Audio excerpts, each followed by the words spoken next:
All right, so in this video, it's going to be a really short one. I'm just going to show you guys how to use the NANUK retrofit kit for the TSA approved latches.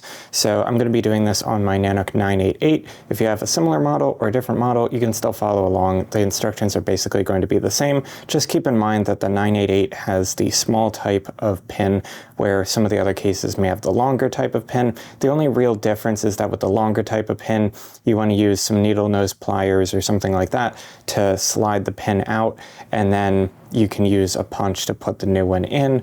If you're using a small type pin like this one, then you can just follow this procedure exactly. So all we're going to do here is start off with the latch that comes on the NANUK 988 by itself. Put it into the closed position after you've opened up the case. So if you look here on the pin, there's a side that has a little bit of a pattern and a side that's completely smooth. Look for the smooth side when you're removing the original latch. When you find that, then just take a 16th inch pin and a standard hammer and then just punch it out. It may take a little bit of force, but it should come out pretty quickly. Then just pull it out with either your hands or with a pair of pliers.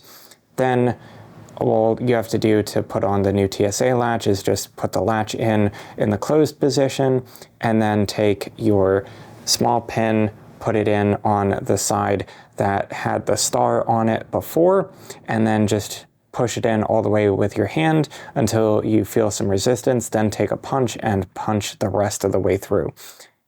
And once it's flush, you're pretty much ready to go. So here's a little demonstration of what it's going to look like when you're finished. Congratulations, you've just finished the retrofit kit for your NANUK cases. If you have any questions, definitely drop them down below in the comment section. If this helped you out though, also drop a like and give me a subscribe for more content, and I will see you guys in the next video. Later.